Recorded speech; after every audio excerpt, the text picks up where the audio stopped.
नमस्कार आप सबको। मेरा नाम ज्योति है। मैं केंद्रीय विद्यालय नडी विशाखापत्तनम में हिंदी की शिक्षिका हूँ। जैसा कि हम अभी ऑनलाइन पढ़ रहे हैं, हमारा पठन पाठन का पूरा माध्यम ऑनलाइन ही है। इसी के तहत बहुत सारे बच्चों को कुछ परेशानियाँ भी आ रही हैं, चाहे शारीरिक हो या मानसिक हो। बहुत सारे बच्चों से मैंने बात भी की, कई तरह की उनकी शारीरिक, आँखों की, सिर दर्द की। तो बच्चों और मानसिक भी, इनसे हम कैसे बचेंगे, इनसे अपनी सुरक्षा कैसे करेंगे, इसका दो तरह से है। शारीरिक के लिए आप क्या कर सकते हो कि आप फल फूल सब्जियां ये सब खाइए और ध्यान दीजिए, जिनसे आपको अभी आँखों के लिए जो ज़रूरी है वैसी चीज़ें अपनी जीवन शैली में, और व्यायाम पे भी कुछ ध्यान दीजिए। और दूसरी है हमारी मानसिक परिस्थितियों को कैसे, जब हम आसपास अच्छी चीज़ें सुनेंगे, बातें करेंगे। सबसे बड़ी बात कि आप बातें करिए, आपके घर में बड़े बुजुर्गों से अच्छी अच्छी कहानियाँ पढ़िए, सुनिए। इसी क्रम में मैं आज आप लोग के सामने आपके पाठ्यक्रम से हटके आज एक छोटी सी कहानी लेके सामने आई हूँ। कहानी कुछ इस तरह है कि एक जंगल रहता है। उस जंगल में कोरोना फैल जाता है। अब जंगल का राजा क्या करेगा? जंगल का राजा होता कौन है वैसे? शेर। अब वो क्या करता है? लॉकडाउन लगा देता है कि दूरी बनी रहे लोगों में, घर में रहें लोग, जिससे ये कम फैले। अब क्या होता है कि बहुत सारे जंगली जानवर सब अपने घरों में ही रहते हैं। एक उस जंगल में सियार रहता है। सियार, वही जैकल। अभी कुछ दिन पहले आपने कहानी पढ़ी थी संस्कृत में, एक सियार वाली, वही सियार। ठीक है। उस जंगल में अब क्या होता है कि अब बेचारे को कुछ खाने पीने को नहीं मिलता है। दिन प्रतिदिन वो कमज़ोर होने लगता है।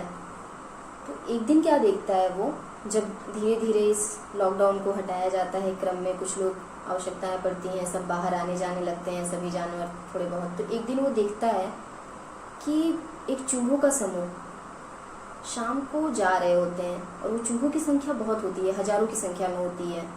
एक साथ समूह में शाम को जाते हैं और सुबह वापस आते हैं। फिर वो दूसरे दिन भी देखा कि इनका समय यही है। फिर वो कई दिनों तक इसका ऑब्जर्वेशन करता है, क्योंकि चूहे को जब पहली बार देखता है तो उसको तो भूख तो लगी ही रहती है, सोचता है, लेकिन तब तक वो बहुत कमज़ोर हो गया होता है। उसके में इतनी भी शक्ति नहीं होती है कि उनको पकड़ के वो खा सके, क्योंकि चूहे भाग जाते हैं। जाहिर सी बात है, सियार से वो डरते हैं, क्योंकि वो खा लेता है ऐसे जीव जंतुओं को। तो वो देखता है कुछ दिन, और उसके दिमाग में एक आइडिया आता है। वो करता क्या है, कुछ दिन ऑब्जर्व करने के बाद चूहों के घर के सामने दो पैरों पे खड़ा हो जाता है, और दो पैर अपने ऊपर कर लेता है, और मुंह भी उसका क्या होता है, खुला होता है, आसमान में ऐसे मुंह खुला हुआ, और आंखें भी उसकी आसमान की तरफ देखती होती हैं। इसी मुद्रा में वो वहाँ पे चूहों के घर के सामने खड़ा हो जाता है। जो समय जानता रहता है कि इस समय चूहे आते हैं और चूहे जाते हैं, उस समय तक वो रहता है वैसी मुद्रा में। अब चूहे अब उसको ऑब्जर्व करने लगे। अब इतने दिन तक तो जयकाल कर रहा था, अब चूहे कई दिन देखे, दूर से ही देख के निकल जाते थे, क्योंकि डर रहता था कि अरे ये तो सियार है, हम पे झपट पड़ेगा। लेकिन कई दिनों तक उन्होंने देखा कि कोई प्रतिक्रिया नहीं दे रहा है, कोई भी इसके में गति नहीं हो रही है। तो आपस में सब बातें करते हैं। फिर अपने लीडर से कहते हैं कि आप ही जाके देखिए, क्योंकि किसी काम में लीडर को आगे करते हैं हम, तो लीडर को ये जिम्मेदारी भी होती है। तो उसका निर्वाह करने के लिए वो जाता है सियार के पास, पूछता है कि भाई आप ऐसे क्यों हो, थोड़ा डरते डरते कि कहीं मेरे पे ही ना उसका भोजन मैं ही ना बन जाऊं आज।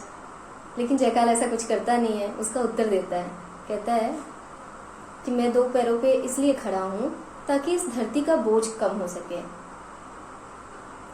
चूहा, पहला प्रश्न तो उसने ये पूछा कि चलो भाई तुम दो पैर पे क्यों खड़े हो, तो उसका उत्तर उसने दे दिया कि मैं धरती का भाई बोझ कम कर रहा हूँ, इस धरती पे बहुत बोझ हो गया था, इस धरती का बोझ कम करने के लिए मैं दो पैरों पे खड़ा हूँ। फिर चूहे के मन में एक और प्रश्न आता है, कहता है अच्छा ये तो ठीक है, आप धरती का बोझ कम करने के लिए दो पैरों पे खड़े हो, ये मुंह खुला हुआ क्यों रखे हो ऊपर ऐसे मुंह खुला करके? कह रहा है भाई मैं हवा खा रहा हूँ, पी रहा हूँ, इसी के पर जीवित हूँ, केवल हवा से ही। कहता है क्या बात है। फिर कहता है अच्छा भाई एक और बात बताना। कहता है बोलो।